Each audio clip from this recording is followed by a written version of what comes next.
We try to get closer to a better understanding of the emergence of consciousness in the movie 2001, A Space Odyssey.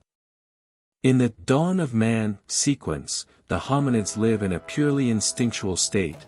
They fight over water, flee predators, and survive day by day without any planning or tools. The appearance of the black monolith suddenly triggers in Moonwatcher, one of them, the use of a femur as a weapon and then as a tool. It's a shift from instinct to deliberate action. Here are three distinct interpretive hypotheses to account for this foundational moment. 1. Interventionist and extraterrestrial hypothesis, literal reading of the Kubrick narrative. The monolith is a technological artifact sent by a superior extraterrestrial civilization. It functions as an evolutionary accelerator device, by irradiating the hominids. In the scene where they touch it and hear the piercing sounds, it modifies their brains and grants them the ability to conceptualize, anticipate, and transform matter. The bone becomes a weapon. Consciousness is therefore not a natural emergence but an external graft. Human intelligence is literally programmed from the outside. This is the explicit thesis of Clarke's novel, and the film strongly suggests it through its circular structure, monoliths on Earth, the Moon, and Jupiter. 2. Symbolico-mystical hypothesis, Jungian or metaphysical reading. The monolith does not do anything material, it is the visual embodiment of the unknown or the archetype of the self, in the Jungian sense. Its appearance coincides with the moment when the hominid is ready to emerge from animal unconsciousness. Physical contact with the monolith represents a sudden revelation. Consciousness arises as an illumination, a qualitative leap beyond instinct. The use of the femur is then merely the visible manifestation of an inner awakening. I can change the world. Influenced by mysticism and psychoanalysis, the film presents consciousness here as a transcendent event, almost religious in nature, that escapes any purely biological causal explanation. 3. Materialist evolutionary hypothesis, Darwinian and technological reading. The monolith is a pure narrative symbol. What actually triggers consciousness is the conjunction of environmental pressure, famine, rivalry with other groups, and the accidental discovery of the first technology, the bone. By wielding the bone, Moonwatcher moves from immediate reflex to anticipation. He imagines the blow before delivering it. Consciousness thus emerges from the tool itself. Using an object to transform reality forces to mentally represent a future, a cause, and an effect. The monolith merely dramatizes visually what materialist anthropology describes. It is technical manipulation that produces consciousness, not the reverse. The movie poetically stages the idea that man makes himself by making. These three hypotheses do not exclude one another, they coexist in the deliberate ambiguity. The film simply raises the question, is consciousness a gift from elsewhere, an inner illumination, or the inevitable product of the encounter between an organic body and a dead bone? The answer, like the monolith itself, remains black and silent.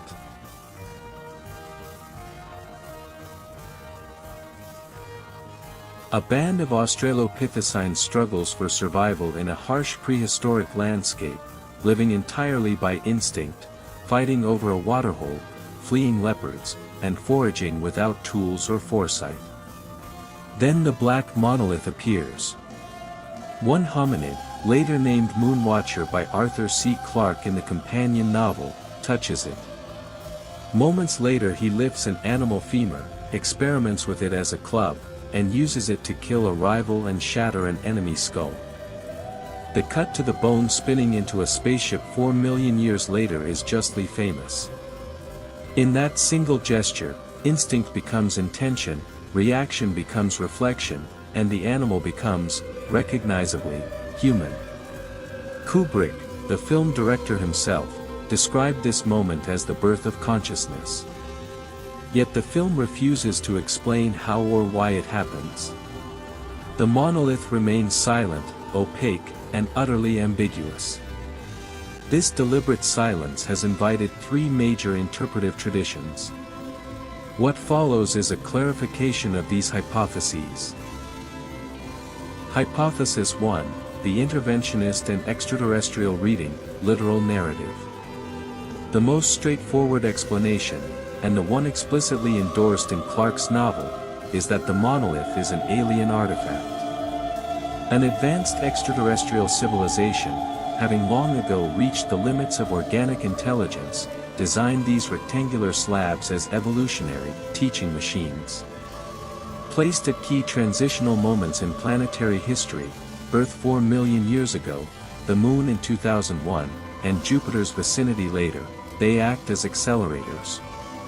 When Moonwatcher and his band touch the monolith, it is suggested that something important happens. Their neural architecture is literally rewritten. The femur is not discovered by accident, the hominids are given the concept of the tool. Consciousness, therefore, is not an emergent property of biology but an external gift, an engineered upgrade. This reading is supported by the film's symmetrical structure. Every monolith is identical in proportions, 1, 4, 9, the squares of the first three integers. It's suggesting a single, consistent technology. The same artifact that ignites terrestrial intelligence later guides humanity toward the Stargate and the birth of the Star Child. The aliens do not appear on screen because they have transcended the need for bodies, they operate through pure mind and symbolic intervention. The movie thus presents a quasi-theological vision of directed panspermia. Intelligence is seeded from above, and human history is merely the middle chapter of a cosmic curriculum. The hypothesis is elegant, self-contained, and satisfies the demands of science fiction plotting. Yet it leaves a deeper unease. If consciousness is simply installed from outside, what does that say about human freedom or creativity? The visual poetry hints that the literal explanation is only the beginning. Hypothesis 2. The symbolico-mystical reading, metaphysical interpretation. A richer and more psychologically oriented reading treats the monolith not as hardware but as a symbol. It is the cinematic embodiment of the unknown. Carl Gustav Jung's archetype of the self. The Black Square of Malevich. Or the Mysterium Tremendum of Rudolf Otto's Holy. In this view, the monolith does nothing material, it simply appears at the precise psychological threshold when the hominid mind is ready to break free of instinctual determinism. Its perfect geometry, its utter blackness, and its refusal to reflect light make it the visual opposite of the African savanna's organic chaos. It is pure form intruding upon pure instinct.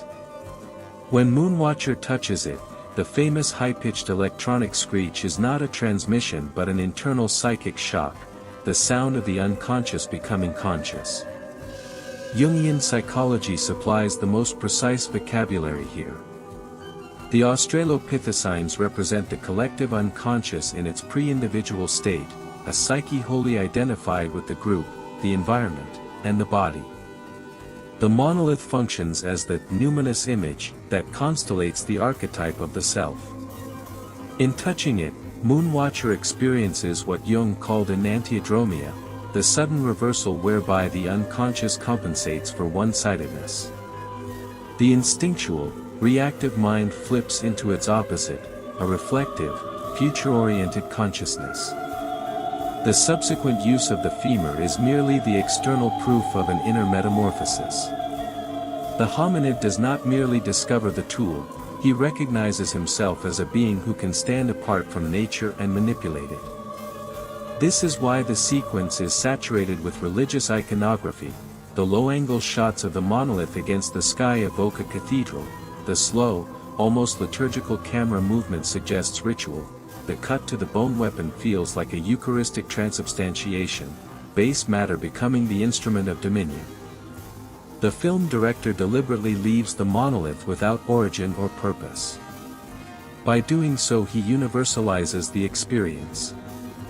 Consciousness is not a local evolutionary event but a perennial human mystery, the moment when the finite self encounters the infinite and is forever altered. The hypothesis explains why the same image recurs at every evolutionary leap in the film. Each time humanity stands on the brink of a new phase, space travel, artificial intelligence, transcendence, the monolith reappears as the silent catalyst of the numinous. It is not an alien machine, it is the cinematic face of God, or of the ground of being itself. In this reading, 2001 becomes a genuinely metaphysical film, closer to Tarkovsky than to conventional science fiction.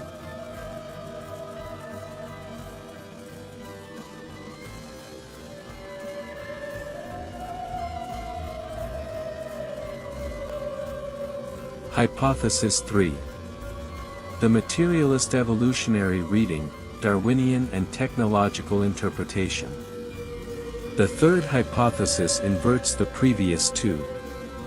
Here the monolith is a pure cinematic device, a visual metaphor with no causal power whatsoever. What actually births consciousness is the tool itself. Drawing on the work of anthropologist André Leroy-Guérin and later extended by thinkers such as Bernard Stiegler, this reading insists that hominization and technicization are the same process. The hominids are already under intense environmental pressure, drought, predation, and intergroup rivalry.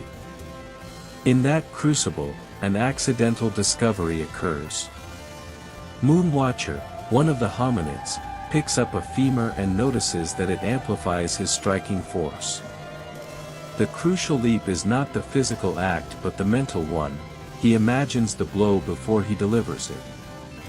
For the first time, a mind holds a future state, the dead rival. In the present. This temporal dislocation is the birth of consciousness. The concept of externalization of the organs is central. The hand no longer needs to evolve into a stronger fist, the tool externalizes strength. But this externalization requires a corresponding internalization, a symbolic representation of cause and effect.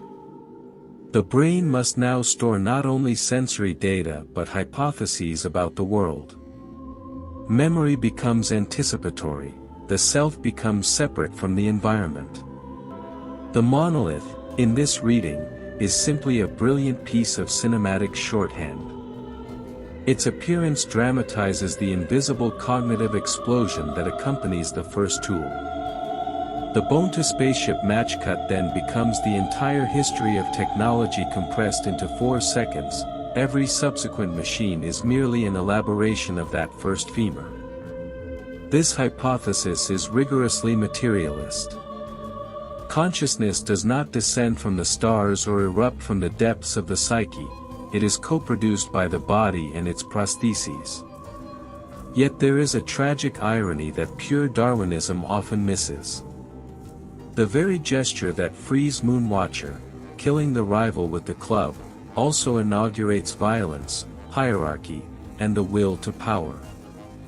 The star child at the end of the film may represent a new evolutionary leap, but the film leaves open whether that leap will repeat the original sin of technological violence and killing on a cosmic scale. By staging the birth of consciousness as the birth of the weapon, it is suggested that intelligence and aggression are inseparable twins. The materialist reading thus transforms 2001 from a celebration of progress into a meditation on the ambiguous gift of the tool. These three hypotheses are not mutually exclusive, they interpenetrate. The monolith can be simultaneously an alien teaching device, Hypothesis 1, a Jungian symbol of the self, Hypothesis 2, and a narrative placeholder for the tool's cognitive revolution, Hypothesis 3. The film's refusal to adjudicate among them is what keeps it alive more than half a century later. Every viewer must decide where the true origin of consciousness lies, in the stars, in the soul, or in the bone held in the hand. The black rectangle remains silent, reflecting nothing yet containing everything. In that silence, we are invited to confront the same mystery that Moonwatcher faced 4 million years ago.